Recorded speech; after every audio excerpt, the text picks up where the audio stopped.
Hey everyone, and welcome back to my channel. So today I'm in a different room. I'm sorry if it's a bit echoey. It was the only place I could get any natural light because it's a bit later on at night at the moment, because my toddler has been non-stop, so I haven't been able to film anything. So this is my 34-week update, and yeah, let's just jump into it. So baby at 34 weeks is weighing nearly 5 pounds. It's like 4.7 pounds, I think. They're classed as the size as a cantaloupe melon, and I think it's a really high percentage of babies who were born prematurely at this stage. I think it's like 99% in fact, are actually perfectly able to survive, which I just find mental considering that they stay in there getting fatter and cuter over the next like 6 more weeks. I feel like this next 6 weeks might feel like quite a long stretch. I remember that from the first one, and I think you kind of hit this stage, and although I'm not actually that big and I haven't been sort of like waddling or anything, you're just like tired, broken sleep and breathlessness just starts to get on top of you, I think. Although, well, I'm finding that anyway. But I do have to say that this past 2 weeks has been better than weeks 30 to 32. I think I've had more energy during the day, and then I've just been like crashing and burning when it gets to like 7, half 7, when I'm putting my little one to bed. Like when I read her a story, I'm like, okay, Mummy's gonna go to sleep now. And she's like, more stories, and I'm like, she's gonna go to sleep now. So I guess that's worked out quite well, to be honest, because it means I'm going to bed earlier. Even though I'm still waking up during the night, I'm not really getting up to go to the toilet and things. So yeah, I've generally had more energy. Another definite improvement is the fact that my hip is now better. If you watched my previous videos, the dog managed to pull me over backwards and I damaged my hip, and that pain is pretty much nearly gone. And that has to, honestly, is because of the birthing ball, just doing standard like birthing ball exercises like hip circles and figure of eights, moving backwards and forwards, doing is it the cat-cow like yoga move. That's been so helpful. I still have this problem with my blood pressure dropping and not being able to hear out of one ear, which is super annoying. And I think at weeks 33 I started experiencing headaches, like almost like cluster headaches over a period of a few days where they just will go in and coming back. It wasn't a migraine, it was just a bad headache. I think it must have just been some sort of fluctuation in hormones. Yeah, but they seem to be better now, so it's a-okay. Another plus is I'm pretty sure that the baby has turned from being in the wrong way around, what I guess you class as breech, even though it would be too early to call it breech anyway, to being, I'm pretty sure, engaged, because I've started to get a lot more of what you normally call lightning crotch sensation. And it has to be said, there's been a few days where I've thought, oh my goodness, like, am I going into labour? Because it's been such like sharp pains. I would normally describe it as painful, but this has been like, yeah, like really crampy and things. So there's been a few days where I've thought, is this what labour feels like? Because I didn't really fully experience that first time around, but that's a whole different story. Tomorrow I have my prenatal checkup with a midwife, so my 34-week checkup. If it's your second baby, then you have less checks than with your first baby, which it has felt like a long time between midwife visits, so it's been a month this time. But because obviously I've transferred from Scotland to England, it's felt like a large gap, and because I've had new midwives and things, I've felt less like in contact, like in touch with people.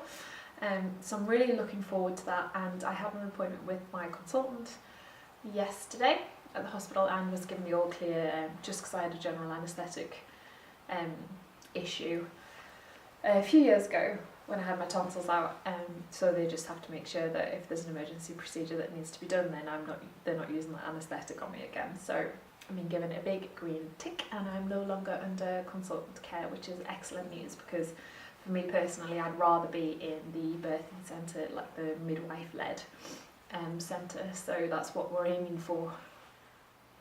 Another kind of symptom that I need to talk about is how thirsty I am constantly. I don't know whether anyone else is experiencing this.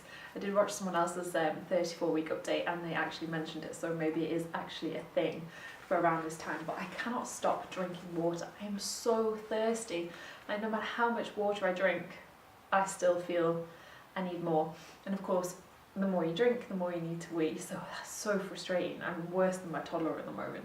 Like, she's potty trained, but like, you have to be careful with accidents and things for quite a while. And I feel like I'm asking her every 5 minutes, like, do you need a wee? That's because I do.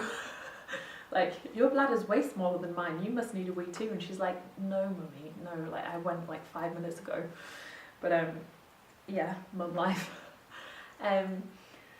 Yeah, and that's about it really for symptoms. There hasn't really been that much else going on. They've all been relatively positive, like improvements, to be honest. I've also just had my hair done today. I don't know whether you can tell. And I've actually had it darkened slightly, just because I decided that with the baby coming, and then it being summer anyway, I'd get rid of like my highlights to about here and drag the roots slightly, so it looks lighter, but that's because there's a higher like contrast. And yeah, I just thought it'd be more like manageable, just with the baby coming in June, and then it'll be the summer anyway, so like I'm just gonna let the sunshine do its own thing, and then maybe my hair will be in better quality or better condition. Because I did find with my first one I lost quite a bit of hair, so I've chopped like 2 inches off in preparation just to try and thicken it up a bit. And yeah, hopefully if I'm not dyeing it so much afterwards, then it'll stay like a bit nicer. That's the theory anyway. And yeah, I'm gonna get, I think, my nails done in like LVL Enhance, I think it's called, where they use your natural lashes but they kind of like perm them so that you don't have to put mascara on. Like, they put a tint on as well, so you don't have to put mascara on and things. So I think I'm going to do some little bits and pieces like that just to make things a little bit easier for after the baby's born. And obviously it's an excellent excuse to do a little bit of pampering. But I do think it's so important for mums, especially at this time. You know, like if people are at work, which at the moment I'm in the fortunate position to not be anyway, so I haven't had to go on like maternity leave this time. I will be going back to the work after this one, but it's just this one that I've been lucky to do that. But people who are just finishing work and going on maternity leave, I think it's so important to take some you time and just think about the things that might make your life a little bit easier. Like, I know not everyone's the same, but I look like I've got really like almond shaped eyes, and like I'm conscious of the fact that if I don't wear mascara, like I'm not so bothered about other things, but if I don't have my hair done and I'm not wearing mascara, I feel like I look really weird, and it makes me self-conscious, and you don't really want to be feeling self-conscious anyway about yourself when you've just had a baby, because I think that kind of having a baby makes you feel a little bit like that anyway, like maybe a bit more vulnerable.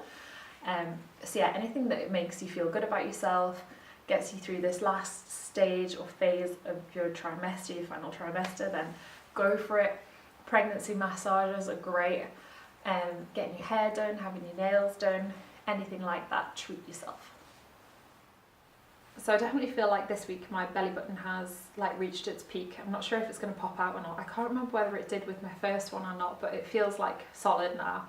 And that has been a definite difference this past week, like 33 to 34 weeks. My belly feels like really, really hard, like there's no more room in there for her. I'm pretty sure she's engaged because she's had a lot of hiccups. I don't remember having hiccups, well, not me, but I don't remember my first baby having hiccups as much as this one. Like, every time I eat or drink, she gets the hiccups, and it's really strong hiccups, and I can only feel them like right down in my pelvis. So I'm guessing from that she has turned around and is possibly even engaged, because definitely getting a lot of pressure down there, and yeah, it just feels absolutely solid. And she's now sort of like, it's not kicks and like lashing out type thing anymore, where like, you know, like kicking you in the ribs and things. It feels much more like a struggle, shuffle type thing. It's like elbows and both hands, both legs. Yeah, I feel like she's definitely running out of space. I have been really lucky and I haven't got any stretch marks yet, which I'm actually amazed at. I thought I'd be bigger this time. I thought I'd get stretch marks. but I seem to be smaller and I've had no stretch marks. So touch wood anyway, I'm trying not to jinx things. So this is a bump for 34 weeks. I have definitely grown, but I still do feel quite small. I'm going to ask the midwife about that tomorrow. I'm sure she's going to measure me anyway, but yeah, everyone's like, you're how many weeks? Oh, I didn't even know you were pregnant. Now, like, it didn't bother me before, but now I'm like, maybe it's just the clothes I wear, I don't know. Anyway. So that is, see, I think it's the clothes I wear. That's bump from the side and the front. And that is with the nipples and the front. I feel like my belly button has got to the stage now where it's kind of stretched to its max. Like everything feels very hard. From the side. You can see I've definitely grown, and I think my bump's still quite high, like it hasn't dropped or anything. So that's it for this week. I shall see you in my next video, which will either be a names video or my mini next haul. But yeah, I look forward to seeing you next time. I hope you guys have an amazing week and you enjoyed this video. If you like this video or if you like my channel, then hit the subscribe button and hit the little notification alert button if you want to be notified every time I upload a new video. I said I was going to try and upload one every week. This past 2 weeks has just been hectic and I'm really sorry, but things are starting to slow down. So I will try to upload one next week on Thursday or Friday. So I'll see you then. Bye!